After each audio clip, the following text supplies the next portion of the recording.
So students, today we will be doing Bohr's atomic model, that is how the atom looks from Bohr's atomic theory.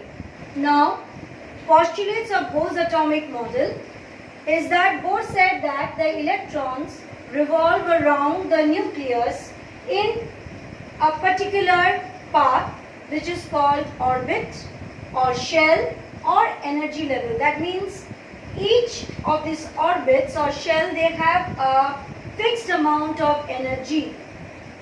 Now as long as electrons are revolving in that shell, they will neither lose or gain energy. However, these are having energy. This is K having the least energy, then L a little bit higher energy, then M, and N is having the highest energy level. So when an electron from the K will go to the L shell, it will gain energy or absorb energy in order to go from the lower energy level to the higher energy level. Whereas if an electron is in the N shell, that is a high energy level, and if it wants to come to the K shell, a lower energy level, so it will lose energy and then only it will come to the K shell. So this was the main postulates of Bohr's atomic model, which after this we will be doing the electronic configuration, that is the arrangement of electrons according to Bohr-Bury's model. So we will be now going to do electronic configuration. What is electronic configuration? That is the arrangement of electrons in different shells or orbits is called electronic configuration. Now this is followed with the help of Bohr-Bury's rules for electronic configuration. Now Bohr-Bury had two rules. That first rule is, he had said that since we were discussing that these are energy levels, so K shell is the first. So he had prescribed a formula 2n squared. The maximum number of electrons that each shell can hold can be obtained from this formula 2n squared. That if K is the first shell, if you put 1 in place of this n, then the maximum electrons that the K shell can hold will be 2. Followed by L shell, if it is the second shell, then we put the value 2 in place of n, then 2 into 2 square, so maximum electrons that the shell can hold, L shell, will be 8. Similarly, M shell, that is the third shell, so if we put 3 in place of n, so the maximum electrons that it can hold will be 18, and similarly fourth shell, that is the N shell, it will hold a maximum of 32 electrons. But there is another rule that Bohr-Bury has said, that in case it becomes the last shell, then it can not hold more than 8 electrons. That means the last shell or the outermost shell has a capacity of holding only 8 electrons. Okay, so now we are going to see some atomic structures and we are going to see how the electronic configuration are done in different kind of atoms.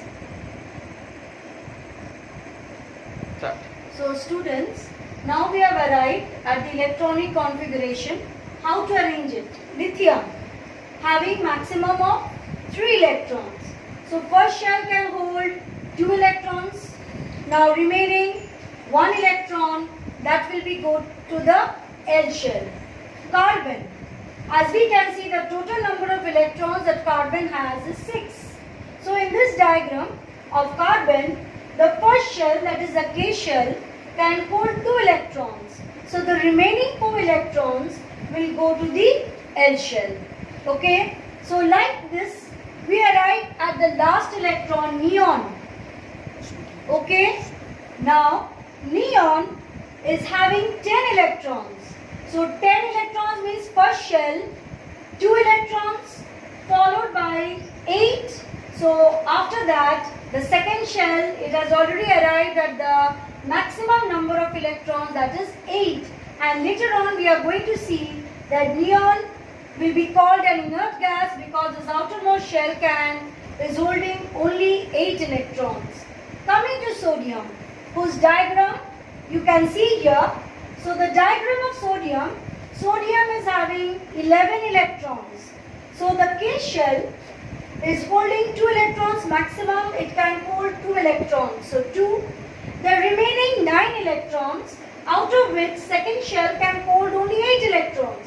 So 2 plus 8 comes 10. 1 electron is still left, which goes to the third shell or the M shell. So this is how the electronic configuration, we write it as 281.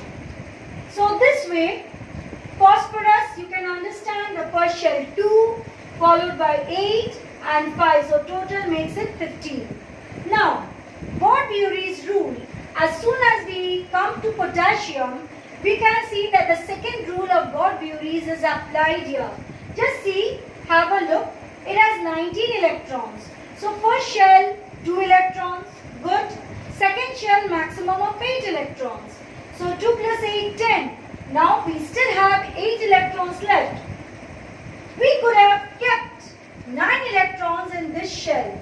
But the second rule of Bort-Bury says that we cannot keep 9 electrons because this is the last shell, and the last shell, if it is happening to be the last shell, then it can hold only 8 electrons. So what we do? We keep 8 electrons, and that 1 electron we shift to the last shell. Okay? So this is how its electronic configuration comes to 2881. Now, the element that we will be dealing today, the last element is calcium, with a total number of electrons as 20. So here you can see calcium, the first shell, K shell, it is having 2 electrons. Second shell, maximum 8, so 2 plus 8, 10. Now the remaining 10, we can keep it in the L shell, M shell, but Bort-Bury's second rule, what does it say? That if it is a last shell, we cannot keep more than 8 electrons. So what we do? We keep 8 electrons in this M shell, and the final 2 electrons that is left is shifted to the last shell. So that is how its electronic configuration comes to 2882. So students, this is how electronic configuration is written for the elements, and in the later class you will get to see that how from the electronic configuration you can determine many things, many information we can derive from the electronic configuration. So we end this class today.